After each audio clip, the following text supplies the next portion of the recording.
ये नेता जो हिंदुस्तान के हैं, ये सब गुंडे हैं, ये सब डकैत हैं, ये सब इनको फांसी लगनी है और कोई तरीका नहीं है। आप सुधार नहीं सकते इन नेताओं को। बेरोजगारी से ह्यूमन राइट्स नहीं वायलेट होता है क्या? भूख से ह्यूमन राइट नहीं वायलेट होता है? उसकी कोई नहीं बात कर रहा है। क्या दाम हो गया दाल का, क्या दाम हो गया सब्जियों का? 200 रुपये किलो। गरीब आदमी क्या खा रहा है मुझे समझ ही नहीं आ रहा है। यानी बेरोजगारी का आलम जो है आपके पंजाब में, कश्मीर में, पूरे हिंदुस्तान में। मैं हूँ तो कश्मीरी मगर I grow up in UP. 350 चपरासी की नौकरियां एडवर्टाइज करी यूपी गवर्नमेंट ने, 350। 25 लाख एप्लीकेशन आए, जिसमें से 250 PhDs, 2500 MSc MBA इंजीनियर भीख मांग रहे हैं चपरासी की नौकरी के लिए। ये तो बेरोजगारी का आलम है। तो क्या ये ह्यूमन राइट का वायलेशन नहीं हुआ? मैलन्यूट्रिशन, यानी हर दूसरा बच्चा हिंदुस्तान का उसको खाने को नहीं मिलता ठीक से। He suffers from malnutrition. UNICEF report है यूनाइटेड नेशंस की कि 1 out of every 3 child who suffers from malnutrition is an Indian child। हर तीसरा बच्चा दुनिया का जो भूखा है वो हिंदुस्तानी बच्चा है। तो ये उस बच्चे का ह्यूमन राइट वायलेशन नहीं हुआ कि उसको खाने को नहीं मिल रहा है ठीक से? ये भी तो क्या हेल्थ केयर का क्या प्रॉब्लम है? गरीब आदमी को डॉक्टर नसीब है? इतना महंगा हो गया है इलाज, डॉक्टर की फीस इतनी ज़्यादा है। इसकी वजह से क्वैकरी बहुत फैली है, क्वैक्स बहुत सारे घूम रहे हैं, many times the number of doctors. तो फार्मर्स सुसाइड हो रहे हैं।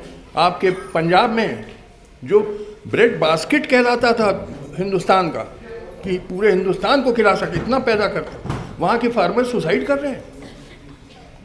तो ये सब is this also not violation of human rights? उस पर भी ध्यान होना चाहिए। इंटॉलरेंस की बात हुई, सही है, बिल्कुल इंटॉलरेंस बढ़ती जा रही है, क्योंकि ये नेताओं का काम है इंटॉलरेंस बढ़ाना।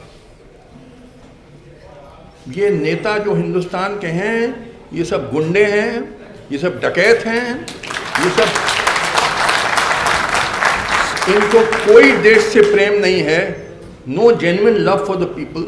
ये सब अपने वोट बैंक के चक्कर में जनता समाज को पोलराइज करते हैं, नफरत फैलाते हैं कि कास्ट और कम्युनल वोट बैंक हमारा सिक्योर हो जाए।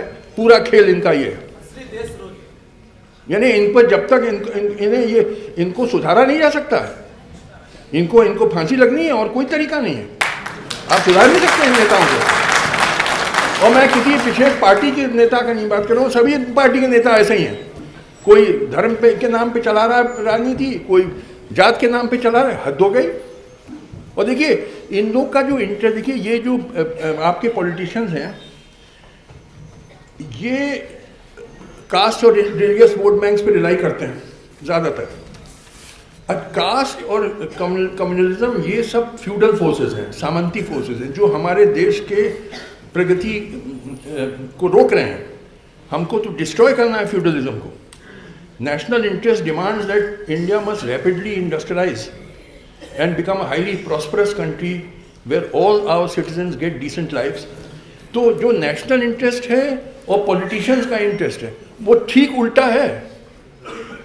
नेशनल इंटरेस्ट है कि हम लोग मॉडर्नाइज होएं, साइंटिफिक थिंकिंग फैले, रैपिड इंडस्ट्रियलाइजेशन हो वगैरह।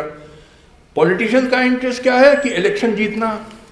उनको देश की हित का से कोई मतलब नहीं है। उनको तो है कि by hook and crook election जीतो। और इलेक्शन जीतने का क्या तरीका है कि अपने कास्ट और कम्युनिटी के वोट बैंक को सिक्योर करो, और सिक्योर करने के लिए नफरत फैलाओ, पोलराइज करो सोसाइटी।